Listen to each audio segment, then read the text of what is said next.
of Ayurvedic healing. આયુર્વેદિક પદ્ધતિથી રોગ મુક્તિના તબક્કા. Ayurveda recognise 4 primary levels of healing. તો આયુર્વેદ રોગ મુક્તિના 4 પ્રાથમિક તબક્કાઓ સમજાવે છે. એ છે ડિસીઝ ટ્રીટમેન્ટ. ડિસીઝ એટલે રોગ, ટ્રીટમેન્ટ સારવાર, તો રોગની સારવાર. બીજું છે ડિસીઝ પ્રિવેન્શન. પ્રિવેન્ટ એટલે અટકાવવું, ટુ સ્ટોપ. બીજું છે રોગને અટકાવવો કેવી રીતે, રોગને રોકવો કઈ રીતે. ત્રીજું છે લાઈફ એન્હેન્સમેન્ટ. એન્હેન્સમેન્ટ મેં હમણાં જ આગળ વાત કરી એ પ્રમાણે ઇમ્પ્રુવમેન્ટ, એનરિચમેન્ટ, સુધારવું કેવી રીતે, વધારવું કેવી રીતે, મકતું કરવું, પહોળું કરવું. તો જીવન વૃદ્ધિ કેવી રીતે કરવી. બીજી રીતે કહો તો આયુષ્ય લંબાવવું કઈ રીતે. અને ચોથું છે અવેરનેસ ડેવલપમેન્ટ, એટલે કે જાગૃતતાનો વિકાસ કરવો, સમજ બહોળી કરવી, સમજ વધારવી, વિસ્તારવી. For most of us medical treatment begins when we fall ill. મોટાભાગે આપણે સૌ જ્યારે માંદા પડીએ છીએ ત્યારે જ સારવાર શરૂ કરીએ છીએ. It is a form of disease treatment, a response to a condition that has already occurred. અને આપણને જ્યારે રોગ થઈ ચૂક્યો છે ત્યારે એની સારવારના સ્વરૂપમાં આપણે એની ટ્રીટમેન્ટ એટલે કે દવા દારૂ શરૂ કરીએ છીએ. It aims at fixing something already broken. અને આ સારવારનું કામ શું છે કે જે કંઈ તૂટ્યું છે એને સાજું કરવું, અથવા તો જે કંઈ ડેમેજ થયું છે એનું કંટ્રોલ કરવું. જો આખું ટ્રાન્સફોર્મેશન શક્ય ના હોય, કોઈ વસ્તુ તૂટી હોય ને ફરીથી આખી એને જોડી ના શકાતી હોય, તો જેટલી તૂટેલી છે ત્યાંથી એ તૂટવાપણું આગળ અટકાવવું, ત્યાંથી જ ડેમેજ કંટ્રોલ કરવું. સો however, if medicine begins with the treatment of disease, it is a failure because the disease is already harming us. જો દવાથી રોગની સારવાર થઈ શકતી હોય પણ માણસ રોગની સારવાર થઈ શકે પણ રોગથી થતું નુકસાન અટકાવી ના શકે, તો તેવી દવાનો મતલબ શું? માનો કે તમારા હાથ પર કોઈ ગંભીર ઈજા થઈ છે અને સમયાંતરે તમારો એ હાથ જૂઠો પડી ગયો છે, એટલે કે એમાં પેરાલિસિસની અસર લાગે છે, એમાં લકવાની અસર લાગે છે. તો એક સ્ટેજ સુધી એલોપેથી દવા કદાચ એ તમારો હાથ સારો કરી શકશે અથવા તો એ પરિસ્થિતિમાં સુધારો કરી શકશે. પણ બદતર પરિસ્થિતિ હશે તો ડૉક્ટર એમ કહેશે કે હવે તો આ હાથ કાપવો જ પડશે.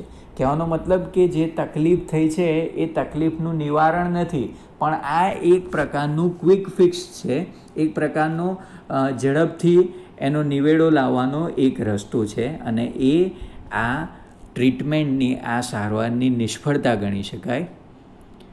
At this late stage, we are felt with no option but using drugs and surgery, which may have many side effects in the long run. In the final outcome, લાંબા ગાળે. તો આનાથી શું થશે?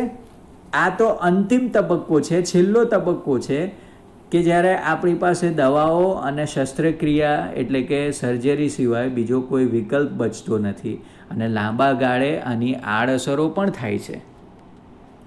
A higher level of healing aims at preventing disease before they manifest. Healing, restoration of health, cure, recovery. સાજા થવું તે, બીજી રીતે કહીએ તો ઉપચાર. તો ઊંચા પ્રકારની, ઊંચી કક્ષાએ રોગ મુક્તિ એટલે રોગ ઊભો થાય, રોગ દેખા દે એ પહેલાં જ એને રોકવાનો આશય ધરાવે છે. મૂળ વાત આ છે કે તમને હાથમાં તકલીફ થઈ તો એ હાથ કાપવો પડે, એના કરતાં હાથમાં તકલીફ જ ના થાય એવું કરવું, એનું નામ સાચી સારવાર. પેલું તો થયા પછીની, બરાબર, એક્શન પછીનું રિએક્શન છે. એટલે કે એક્શન, કોઈ ક્રિયા થઈ ત્યાર પછી તમે પ્રતિક્રિયા આપી, અને એ પ્રતિક્રિયા કરવા માટે તમે કોઈ કામ ચાલુ કર્યું, તમે એક્ટિવ થયા. પણ સાદી ભાષામાં કહીએ તો એલોપેથી ટ્રીટમેન્ટ એટલે કે એક્ટિવ થવાની ક્રિયા, સતેજ થવાની ક્રિયા. અને આયુર્વેદિક ટ્રીટમેન્ટ એટલે પ્રોએક્ટિવ થવાની ક્રિયા. પ્રોએક્ટિવ એટલે કોઈ તકલીફ થાય અને ત્યારે સતેજ થઈએ, એના કરતાં 24/7 24 કલાક આપણે ચોકન્ના રહીએ, સતેજ રહીએ, એનું નામ. તો એ જ વાત અહીંયા કરે છે કે ઊંચી કક્ષાએ તો રોગ મુક્તિ એટલે એ કે રોગ દેખા દે એ પહેલાં જ એને ડામી દેવો અથવા તો એને અટકાવો, રોગ થવા જ ના દેવો. To reach this stage, we ought to consider the fact of our lifestyle, environment, work and psychological condition. તો આ ઉચ્ચ તબક્કે પહોંચવા માટે આપણે આપણી જીવનશૈલી, પર્યાવરણ, આપણી કાર્યશૈલી અને માનસિક સ્થિતિને ધ્યાનમાં લેવી જ જોઈએ. We must eliminate the wrong factors in our daily lives that make us helpless to disease. Eliminate, put an end, get rid of, remove, દૂર કરવું. પેલું રિયાલિટી શોમાં હોય ને એલિમિનેશન રાઉન્ડ, તો એમાં અમુક પાર્ટિસિપન્ટને દૂર કરી દે, બહાર કરી દે. હેલ્પલેસ, અનેબલ ટુ હેલ્પ, લાચાર. So we must eliminate the wrong factors. તો આગળ શું કહે છે? રોગ સામે આપણને લાચાર કરી મૂકે એવા આપણા દૈનિક જીવનના પરિબળોને જ આપણે દૂર કરી દેવા જોઈએ. એવી લાઈફસ્ટાઈલ જ શું કરવા રાખીએ કે જેથી આપણને શારીરિક તકલીફ થાય. શારીરિક તકલીફ થાય ને પછી એનો ઈલાજ શોધીએ, એના કરતાં શારીરિક તકલીફ જ ના થાય એનો ઈલાજ શોધીએ, એ વધારે સારી બાબત છે. To some extent, we are always sick because our life itself is unstable. મોટા ભાગે તો આપણું જીવન જ અસ્થાયી છે અને એના લીધે આપણે અસ્થાયી અથવા તો અસ્વસ્થ રહેતા હોઈએ છીએ. There are always some diseases attacking us, particularly in changes of seasons or in the aging process. મોટાભાગે ઉંમર વધવાની ક્રિયા સાથે અથવા તો ઋતુઓમાં ફેરફાર થાય એના લીધે કેટલાક રોગ સતત આપણા પર હુમલો કરતા રહે છે. Ageing process means process of growing old or mature, વૃદ્ધ અથવા તો ઘરડા થવાની ક્રિયા. Health is a matter of continual adjustment like navigating a ship upon the sea. Navigating, direct the course of a ship, વહાણને દિશા આપવી અથવા તો હંકારવું. તો સમુદ્ર ઉપરના જહાજને હંકારવાની જેમ સ્વાસ્થ્ય પણ એક સતત સાવધ રહેવાનો, અનુકૂળ રહેવાની ઘટના છે, અનુકૂળ કે સાવધ રહેવાની બાબત છે. અવર health is an ongoing concern. Ongoing concern means constant involvement, interest. આપણે આપણા સ્વાસ્થ્યની સતત 24 કલાક 7 દિવસ કાળજી રાખવી પડે. કસરત કરવી એ જરૂરી છે, કેમ કે કસરત કરવાથી શરીરના અંગોને કસરત મળે છે અને એ દ્વારા આપણે દીર્ઘાયુષી બની શકીએ છીએ. પણ આપણને સોડા બોટલનો ઉભરો આવે એમ કે કસરત કરવી જોઈએ બધા કહે છે, અથવા તો બાજુવાળા કે કોઈ ઓળખાણવાળી વ્યક્તિને હૃદયરોગનો હુમલો આવે ને આપણને ખબર પડી તો તરત જ આપણે સાવધ થઈ જઈએ કે હા, મારા જીવનમાં પણ કસરતનો છેદ ઉડી ગયો છે, હું પણ સહેજ પણ ફિઝિકલ એક્સરસાઇઝ કરતો નથી અને જો હું આવું ને આવું કરતો રહીશ તો મને પણ હૃદયરોગનો હુમલો થઈ શકે. અને એટલે આપણે ઉત્સાહમાં આવી અને 2 કિલોમીટર સાયકલ ચલાવી આવ્યા અથવા તો 4 કિલોમીટર ચાલી આવ્યા, એવું 2 દિવસ 4 દિવસ ફરી પાછા આપણે આપણી ઘરેડમાં જોડાઈ જઈએ અને આપણે આપણી મસ્તીમાં મસ્ત થઈ જઈએ અને એ કસરતો ભૂલી જઈએ. તો એવું નથી. Health is an ongoing concern. એ સતત ચાલતી પ્રક્રિયા છે, જીવનભર ચાલતી પ્રક્રિયા છે. નજર હટી, દુર્ઘટના ઘટી. ગાફેલ રહ્યા અથવા તો સજાગતા છોડી દીધી. ખબર છે કે આ વાત ખોટી છે, શારીરિક કસરત જરૂરી છે સ્વાસ્થ્ય માટે, ખબર હોવા છતાં આપણે કરતા નથી અથવા તો કરી શકતા નથી. તો એટલે જ અવિરત કાળજી લેવાની બાબત, એનું નામ સ્વાસ્થ્ય. The third level of treatment is life enhancement therapy, which aims at improving our vitality and enabling us to live longer. Vitality, capacity to live, grow or develop, જેને જીવન શક્તિ કહીએ. Enable means give power, capacity અથવા શક્તિમાન બનાવવું, સમર્થ બનાવવું. તો ત્રીજી કક્ષાની સારવારની પદ્ધતિ છે એ જીવન વૃદ્ધિના ઉપચારની પદ્ધતિ, જેનો ઉદ્દેશ છે આપણી જીવનશક્તિ ટકાવી રાખવી અને લાંબુ જીવવા માટે મદદરૂપ થવું. કેવી રીતે લાઈફ એક્સટેન્ડ કરી શકાય? 80 વર્ષમાંથી 100 વર્ષના થઈ ગયા, એના કરતાં 80થી 100 વર્ષનો ગાળો સુખમય રીતે, આરોગ્યમય રીતે વિતાવવો એ ખૂબ જરૂરી છે, અને એનું નામ છે લાઈફ એન્હેન્સમેન્ટ. માત્ર આંકડા વધારવાની વાત નથી, પણ આંકડામાં જીવન વધારવાની વાત છે. એને કહેવાય લાઈફ એન્હેન્સમેન્ટ, એને કહેવાય જીવન વૃદ્ધિ ઉપચારની પદ્ધતિ. It does not merely prevent disease but shows us how to increase our positive energy. merely ફક્ત. તો આ તબક્કામાં માત્ર રોગને કેવી રીતે અટકાવવો એની વાત નથી, પણ જીવનમાં જે હકારાત્મક ઉર્જા છે એ કેવી રીતે વધારવી. વર્ષો પહેલાં કોલગેટની એડ આવતી હતી, અને એમાં કોલગેટની એડ આવે અને પછી એક ચક્રાકાર એક વર્તુળ બને, અને પછી એમ કે યે હે કોલગેટ કા સુરક્ષા ચક્ર એમ કરીને ટીંગ બોલે. તો આપણે બધાએ આપણી આજુબાજુ આવું એક કોલગેટની જેમ સુરક્ષા ચક્ર ઊભું કરવાની જરૂર છે, કે જે આપણને તમામ બાહ્ય પરિબળો અને આંતરિક પરિબળોથી બચાવે, જે આપણી શક્તિઓને ક્ષીણ કરી રહ્યા છે. માનસિક રીતે, શારીરિક રીતે આપણે એટલા મજબૂત બની જઈએ કે કોઈ પણ પ્રકારની બાહ્ય કે આંતરિક તકલીફો આપણને ડરાવી ના શકે, આપણને નુકસાન ના પહોંચાડી શકે, આપણને રોગિષ્ટ ના બનાવી શકે. એનું નામ લાઈફ એન્હેન્સમેન્ટ, એને કહેવાય જીવન વૃદ્ધિ. માત્ર વર્ષો ઉમેરવાની વાત નથી, પણ વર્ષોમાં ક્વોલિટી, ગુણવત્તાસભર જીવન ઉમેરવાની વાત છે. However, Ayurveda aims at creating health, avoiding disease and helping us live longer. આમ જોવા જઈએ તો આયુર્વેદનું લક્ષ્ય છે આરોગ્ય જાળવવાનું, રોગના નિવારણનું, એટલે કે રોગને બંધ કરવાનું, અટકાવવાનું, અને આપણને દીર્ઘાયુષી જીવન બક્ષવાનું. સામાન્ય બાબતો જે આપણે આજે નગણ્ય બનાવી દીધી છે, આયુર્વેદનો એક પહેલો મુખ્ય કોન્સેપ્ટ છે કે કોઈ પણ ખોરાક એ 5 જાતના અલગ અલગ રસમાં વહેંચાયેલું છે. કડવો રસ, મીઠો રસ, બરાબર છે. બધા ખોરાકના ટેસ્ટ કરીએ આપણે, બધા ડાયટ્સમાં આ મૂળભૂત ટેસ્ટ છે. અને આયુર્વેદ એમ કહે છે કે ક્યારેય ભોજનમાં 3 કરતાં વધારે અલગ અલગ સ્વાદ એટલે કે રસ ભેગા ના કરવા.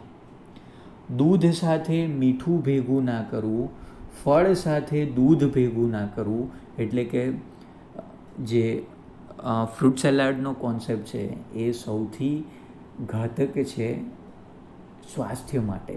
પણ આવી મૂળભૂત બાબતો ઓલમોસ્ટ આપણે હવે ભૂલી ગયા છીએ, અને એટલે જ મોટાભાગના પ્રશ્નો ઊભા થાય છે. The 4th level of Ayurveda healing is awareness development. Awareness, having knowledge, information, માહિતી હોવું, જ્ઞાન હોવું. તો આયુર્વેદની 4થી કક્ષા છે જાગૃતતા વિકસાવવી.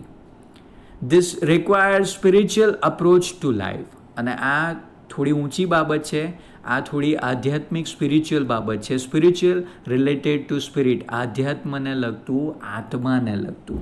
એપ્રોચ, એક્સેસ, અભિગમ. તો આ ચોથું જે સ્ટેજ છે, 4થી કક્ષા છે જાગૃતતા વિકસાવવાની કક્ષા, એનું કનેક્શન આધ્યાત્મ સાથે છે, અને એટલા માટે જાગૃતતાને લઈ આધ્યાત્મિક અભિગમ જરૂરી છે. To be healthy is important, but health is not an end in itself. જીવનમાં તંદુરસ્ત રહેવું અગત્યનું છે, પણ તંદુરસ્તી એ જીવનનો અંત નથી. It is not enough merely to prolong our lives and have better energy to do the things we want.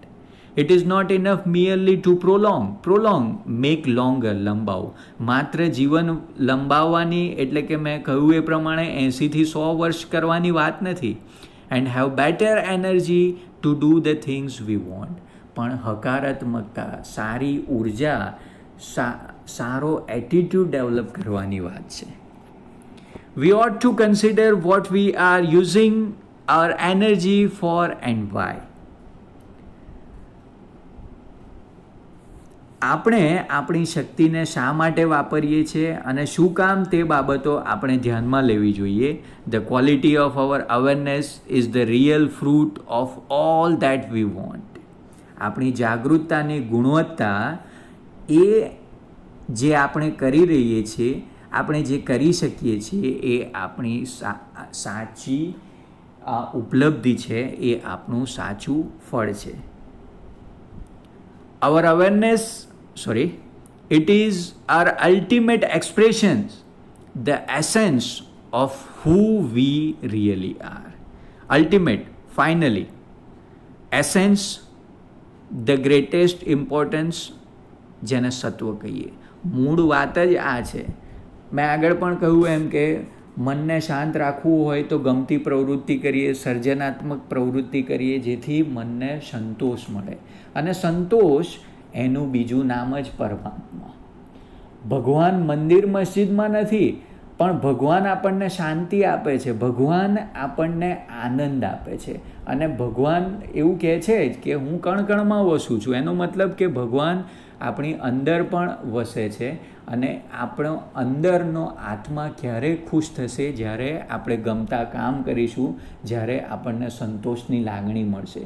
એનો મતલબ એ થયો કે જ્યારે તમે ખુશ હો છો ત્યારે તમે ભગવાનની નિકટ, અથવા તો તમે પોતે જ ભગવાન છો એવું કહી શકાય.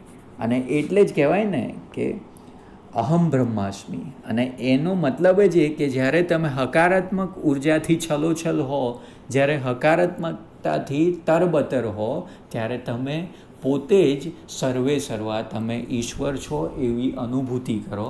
અને એનું નામ જ સાચી હકારાત્મકતા, એનું નામ જ સાચી સ્વસ્થતા, કે જે આપણું એસેન્સ છે, જે આપણું મૂળ છે.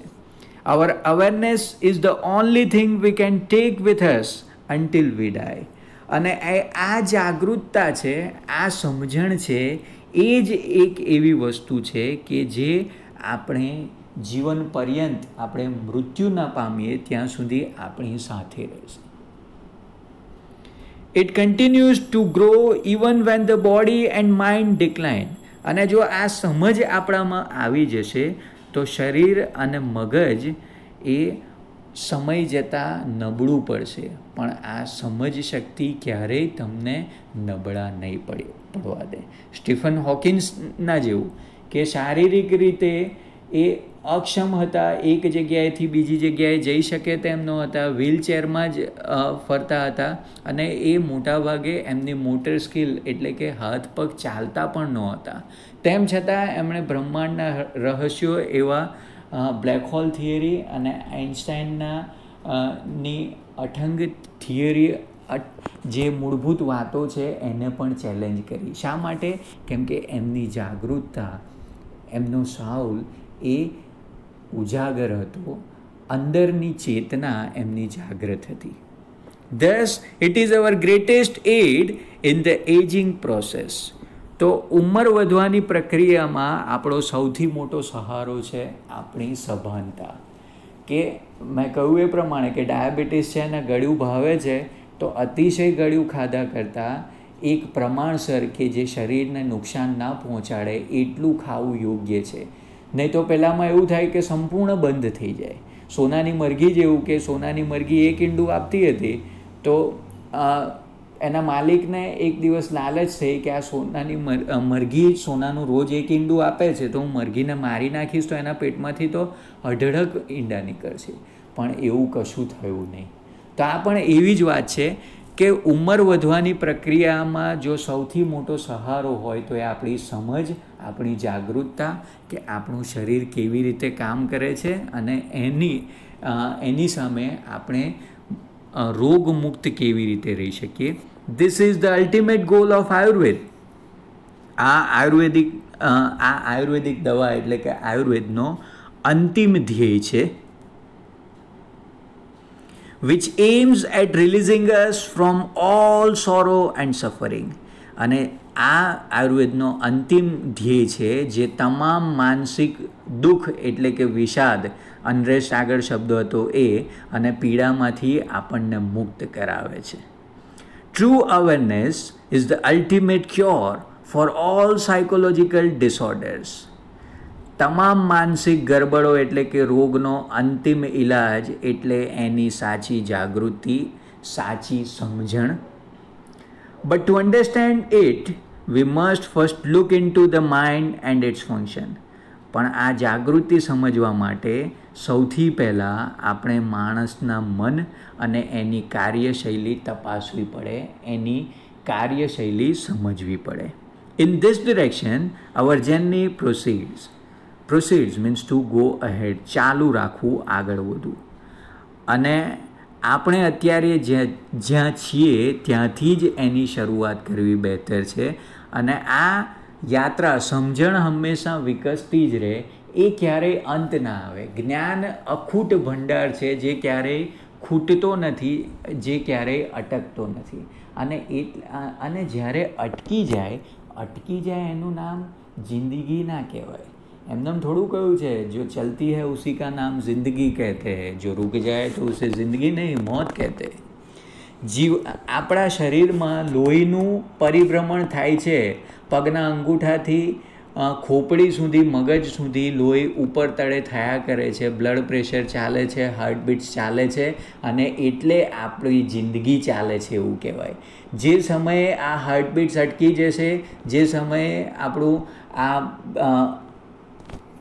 રક્તચાપ ઉપર નીચે થતું એટલે કે બ્લડ પ્રેશર ઉપર નીચે થતું અટકી જશે, એટલે કે લોહી ફરતું બંધ થઈ જશે, તો ડૉક્ટર તરત જ આપણને ડેથ સર્ટિફિકેટ પકડાવી દેશે, કહેશે કે આ વ્યક્તિ મરી ગયો છે. એમ જાગૃતતા, સજાગતા એ જીવનભર ચાલતી પ્રક્રિયા છે, એ ક્યારેય અટકતી નથી. એટલે કે આપણે જ્ઞાન મેળવવાની દિશામાં સતત આગળ વધ્યા કરીએ છીએ, એ ક્યારેય ના પૂરી થાય એવી પ્રક્રિયા છે, એવી પદ્ધતિ છે. તો દોસ્તો, આ સાથે અહીં આ યુનિટ પૂરો થાય છે. ફરીથી આપણે આવા જ અદ્ભુત અને રસપ્રદ વિડીયો સાથે મળતા રહીશું. ત્યાં સુધી અમારી ચેનલ સાથે જોડાયેલા રહો, ઘરે રહો, સલામત રહો.